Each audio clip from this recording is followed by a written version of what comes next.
Guys, hope everybody's doing well. We're going to go ahead and start our second lesson today, which is over scientific notation.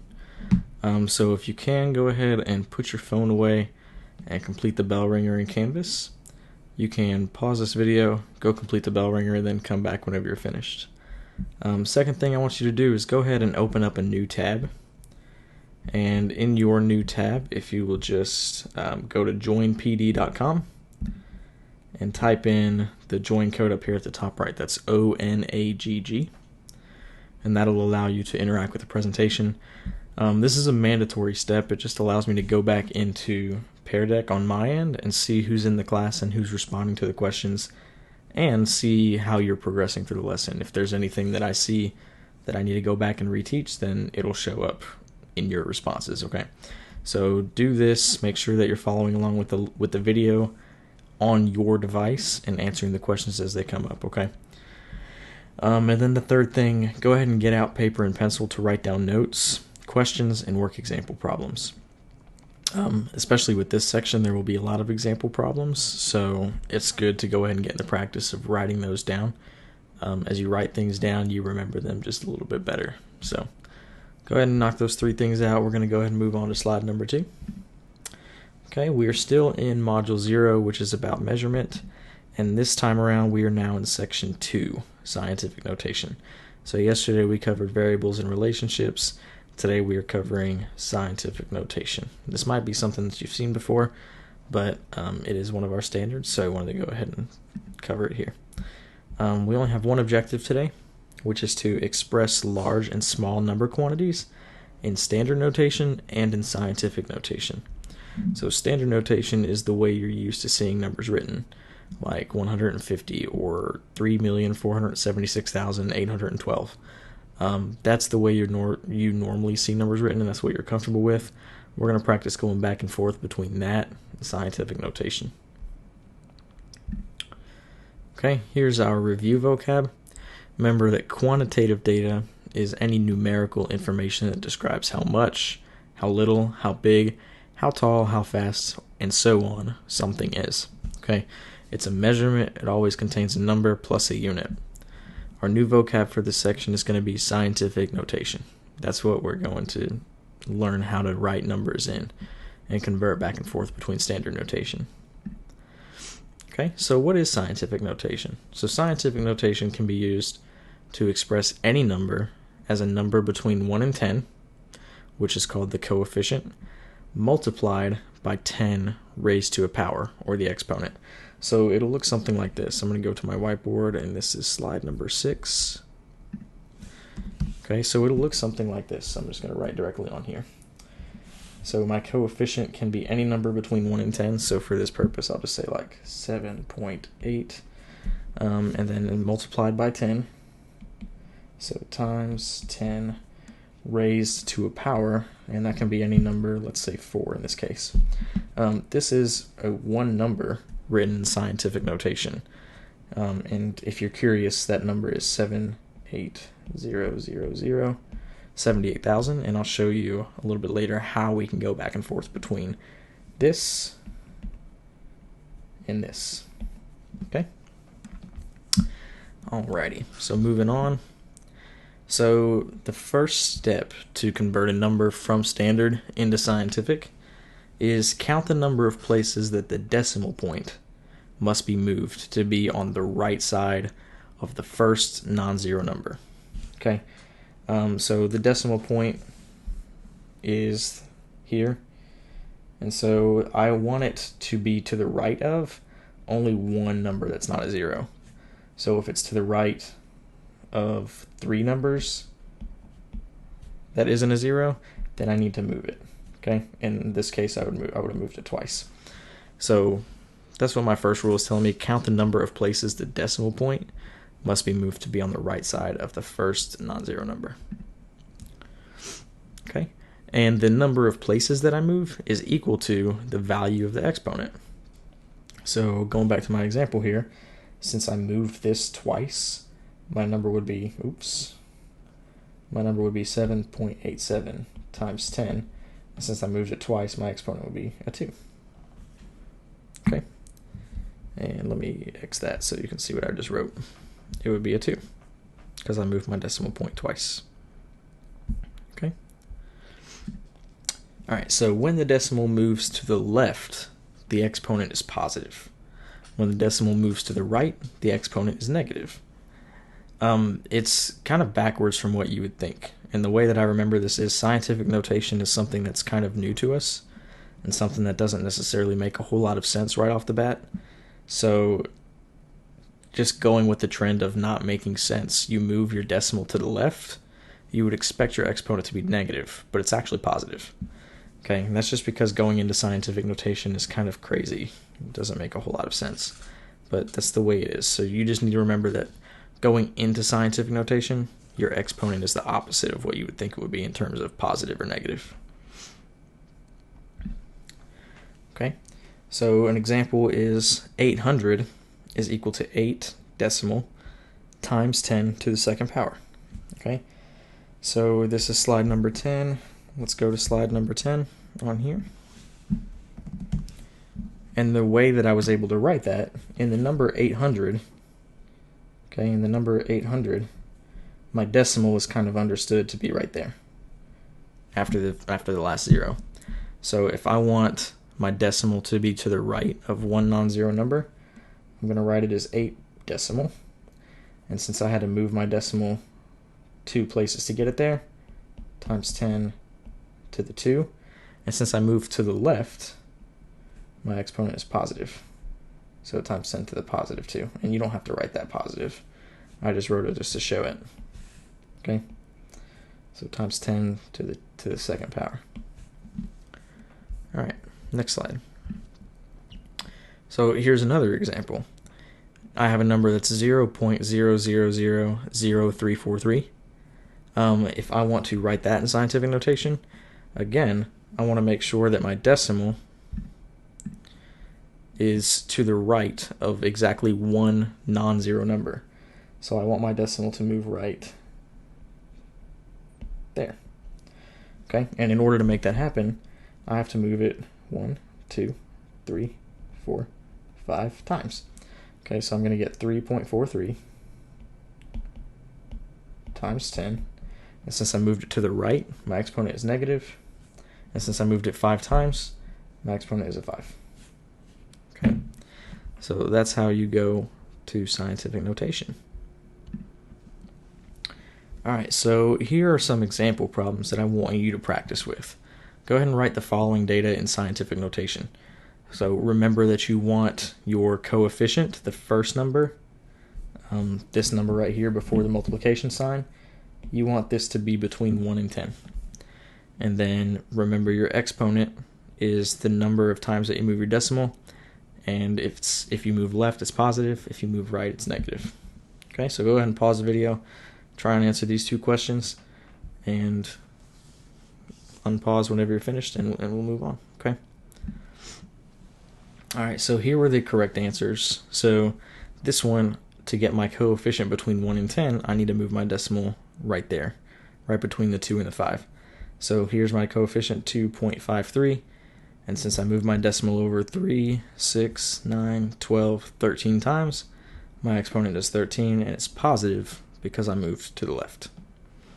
Okay, and then with the second one, to get my coefficient between 1 and 10, I have to move after this 2. Okay, so my coefficient is 2.03 times 10. I moved 3, 6, 7, 8 times. So that's an 8. And since I went to the right, my exponent is negative. So those are the answers to those 2 examples. Alright, what I want you to do now is just kind of pause and think about how you're feeling about all this. And move your dot to the area that you're feeling. So if you're good with this so far, just move your dot right there. If you're a little confused, put it right there. If you need like some serious help, put it right there, and maybe come back into the Teams chat. If we're doing this live in a virtual class, come back into the Teams chat and ask a question if this is where you're at. Okay? Alright, so now that I know how to write numbers in scientific notation, how do I do math with those numbers? How do I multiply and divide? So let's talk about that. So to multiply 2 numbers together, in scientific notation, first thing is you multiply the coefficients. okay? And then you add the exponents. And that's basically it. To divide, you just do the opposite. You divide the coefficients, and then you subtract the exponent. So subtract the exponent of the divisor, that's the number on the bottom, if you're writing it out as a fraction, from the exponent of the dividend, that's the number on the top. Okay, so we'll do a couple of examples. Remember that the division symbol looks like a minus sign. The multiplication looks like a plus sign. So if you divide, your number should get smaller. If you multiply, your number should get bigger. Okay? All right, so this is going to ask you to go ahead and answer these. I'm going to do the first two for you. I only want you to respond to this third one. Okay? So stay with me for now. Don't pause yet. I'm going to go ahead and go over to the whiteboard. This is slide number 19. And we're going to work these out together, okay? So remember, whenever I'm multiplying, I have to multiply my two coefficients together. So it's going to be 2.12 times 3.58. And whenever I do that, I'll get a number. And let me put that in my calculator real quick. Hang on. Please hold. So we've got 2.12 times 3.58, and that is 7.59. So I'm going to write that down.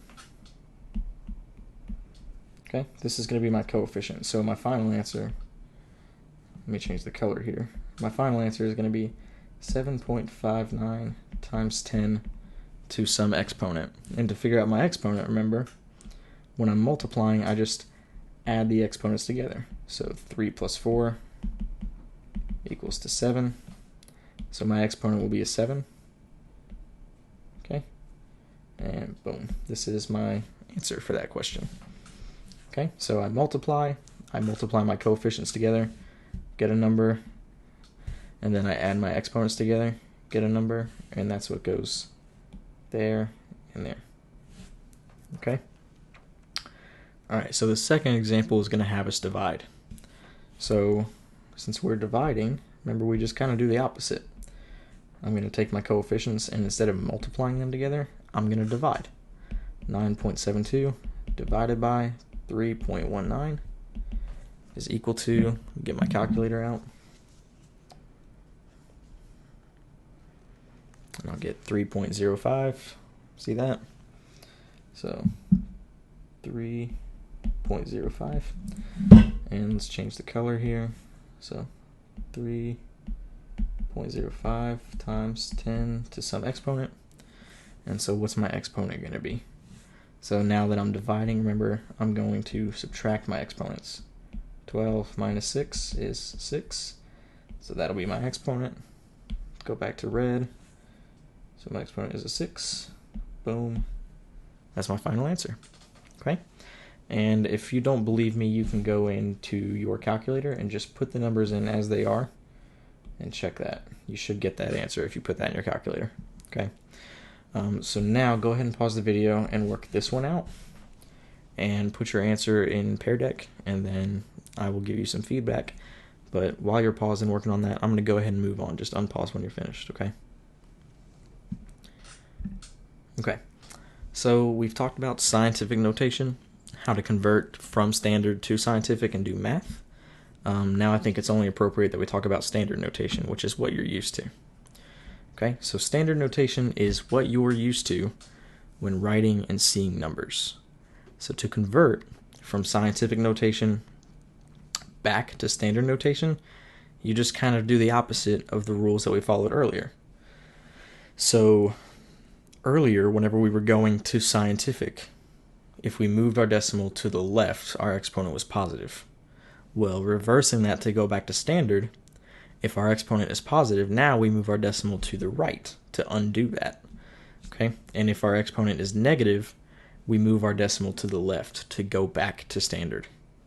So the way that I remember that is when I'm converting to scientific notation. In other words, I'm converting to the method or the notation that just doesn't make a whole lot of sense. Scientific notation is new, It doesn't make sense. So if I move the decimal to the right, my exponent is negative, which is the opposite of what I would expect. So when I'm converting to scientific notation, the rules don't make sense. I go to the right, my exponent is negative, okay? But if I'm going back to standard notation, I'm going back into familiar territory. If my exponent is positive, I move the decimal to the right, which is what I would expect to do. Okay, so it's just kind of keeping those two things in your head straight, and you'll be able to convert back and forth between scientific notation and standard notation very, very easily. So just keep those things straight. If I'm going too scientific, doesn't make sense. If I move to the right, my exponent is negative. Like what? It doesn't make sense, but that's what happens. Going into standard, it does make sense. If my exponent is positive, I move to the right. That's just what I expect. Okay, next slide. So we are finished with scientific notation. What I want you to do now is take some time, go ahead and pause the video, and just write this number or express this number in scientific notation. It's going to ask you to choose an option, A, B, C, D, so go ahead and choose one. Unpause whenever you're finished, and I'm going to go ahead and move on to show the answer. Okay, and if you said 3.86 times 10 to the 8th, you are correct. So this is slide 23, so let's show that real quick, just so you can see exactly what it looks like. So this is my number right here. Let me get black out. So this is my number, and the only way, like the only place that I can put my decimal so that my coefficient is between 1 and 10 is right there. Okay, so right after the 3. So my answer is going to have a 3.86 times 10 to the, okay, and my decimal starts here, so I'm going to have to move to the left, which means my exponent is going to be positive, because remember, we're going into scientific notation. Doesn't make a whole lot of sense. I go left, I think it would be negative, but since it doesn't make sense, it's positive.